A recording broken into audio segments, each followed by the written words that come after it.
So today with us, Dr. Samir Parikh and Dr. Divya Jain. So welcoming both of them. It's a pleasure to have both of you. Thank you very much for coming. So you are not only the authors of The Champion Within, but also the mental wellness officers who serve for Indian Olympic Association for 2024 board, right? So I would like to know, how does this path help you in writing this book particularly? No, I'd like to believe that one of the most inspiring experiences of my life was no,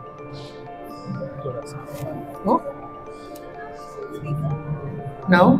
Now it. So I'd like to believe that one of the most inspiring experiences of life that I've had has been the Olympic Village. It was as utopian as it gets, and the fact that wherever you look, there was a champion, and a champion who would have reached there by being the best in their field from the country that they are from, and yet there is a competition, and yet there are podium finishes, and then there aren't. But each of them was a celebration of being a champion. To me, that has been the key aspect, and frankly, that was the thought behind the book. That when we work with athletes, when we see their highs, lows, and the eventual path to the podium, what is it that goes through their mind? And if we could actually, at a community level, at a school level, at a college level, learn some of these skills ourselves, then we can also, in true sense, champion our success. And that was the thought behind this.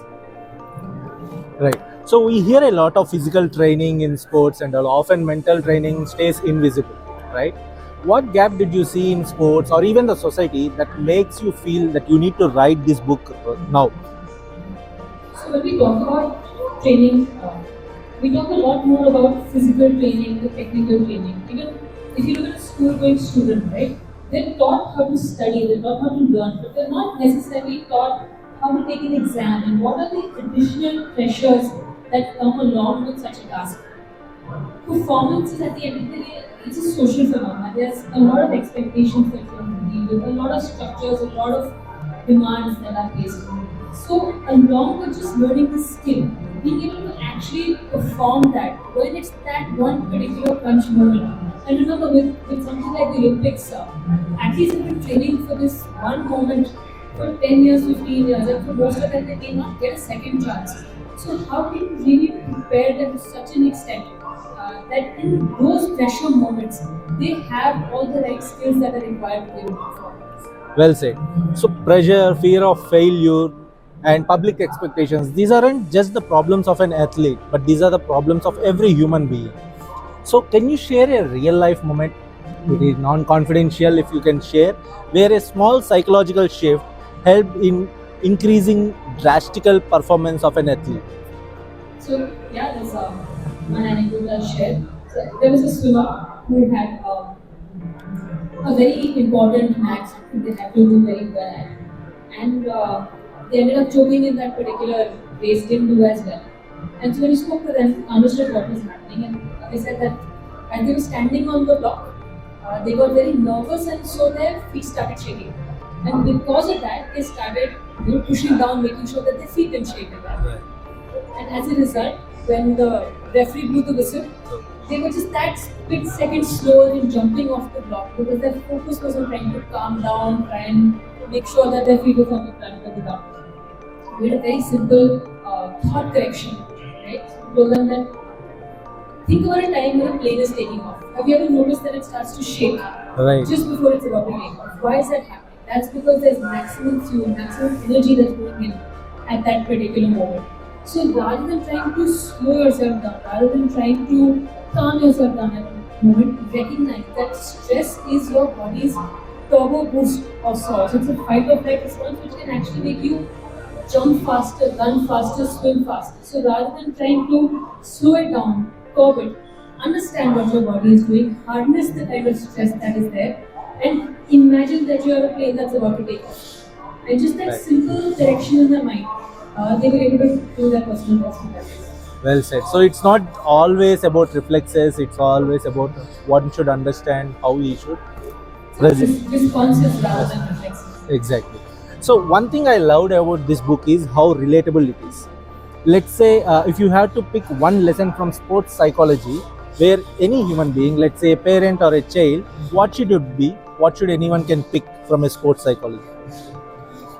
Um, it's not just about learning how to win, it's also important to learn how to lose. I think for me that is very important. Spoken about it in the book as well. It's a well-known fact. Roger Federer won only 53% of all the points that he played. Sachin Tendulkar, first few matches that he played, scored zeros, not internationally, but when he was much younger, he scored the zeros. Right. We remember the zeros, the hundreds, we will remember the zeros. So I think learning how to fail and being able to keep that in the past, learn from it, still start from scratch all over again, and go out there. I think for me that's the best lesson to learn. What I understood from this book is mostly like how to handle failures, how to stay consistent, how to come bounce back after a setback. This is what I understand. Now in this current generation where everyone is talking about mental health conversations and all with high performance, yet this is a stigma where don't people talk when it comes near to them, when it is about them. So why do high performers often hesitate to talk about their mental health? No, I think the way to look at this is that at a societal level, at a community level, at a family level, with our peers and friends, with our colleagues, we are not open enough when it comes to mental health. Right. And that will percolate down at all levels of the society. That may be medical colleagues, that may be athletes. It's the same aspect because everyone comes from the same society. Right. Having said that, when you read about or hear commentary, listen to conversations about athletes performing at highest levels, how often do you hear mental conditioning, strength, unforced errors, focus, and how many times do you actually talk about, let's say, a pure task skill, a specific skill of that particular sport? That answers your question. We Right. talk about it, we recognize it, but when it comes to taking proactive interventions, that's where we struggle. And sometimes the struggle comes at the level of a colleague, a coach, at various levels it comes. We have to inculcate the science of sport psychology at the youngest level, at the grassroots level, that individuals who are aspiring to be elite athletes of tomorrow, we must understand that be it nutrition, be it physical training, be it training in the specific skill of their sport, we absolutely have to inculcate mental health as a component from day one. You talk about choking, you talk about that last second error, all of those things that happen because somewhere in the training we missed out the mental conditioning part. And having said that, I feel as a country, in sports we've come a long way. I mean, would you have thought that in Olympics 2024, would you have thought that as a part of the medical team, there would have been mental health experts, a psychiatrist, and a sports psychologist?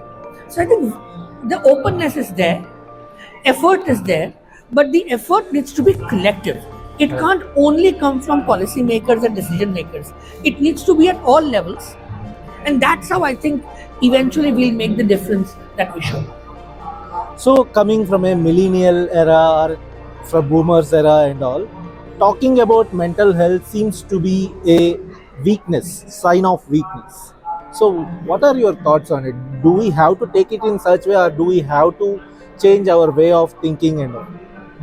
No, talking about mental health is a strength. In absence of mental health, there is no health. In absence of prioritizing mental health, there is no well-being.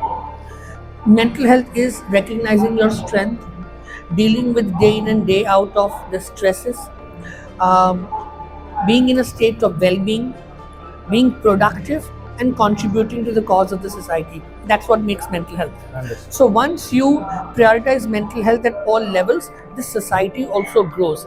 All of this stigma and all is as dated as it is. Unfortunate part is that a lot of times we recognize it, but we don't say enough. And the only answer to that is more conversations like this, consistently across all aspects of our life, in your on your coffee tables, in your workplaces, in your teaching rooms, in your social media platforms, at all possible levels, media houses. I mean, we are sitting here in the book fair, and let's say 3-4 decades back, would you have imagined mental health writing from India? Would you have imagined talking to a psychiatrist and a psychologist sitting at a book fair? Probably not, right? Right. The change is happening. It's just that we see the change and we feel a lot has happened. What we don't recognize is a lot more needs to happen. We just need to push for it. Right. So, in your experience, what makes a human, like, or any person, a champion? The one who lasts longer in his field, or the one who shines more? I think success is longitudinal. I don't think that success is a one moment or one match phenomena. So it has to be someone who's been consistent, who's seen it all, who's gone through the highs and lows. I mean, for me, it's careers like Roger Federer, Simone Biles, Sachin Tendulkar. Those are the ones that have stayed with me. And I think for most people, I don't know how many people it should be that one particular tournament, one particular Olympic. Right. So, anyway, so thank you both of you for reminding that champions are not one who fears; they are also feared, and they are resilient. They know how to handle the failure, and they know how to bounce back after a setback. So, at the end, everyone is human. And thank you both of us for your valuable feedback through this book, where it will help us. Thank you.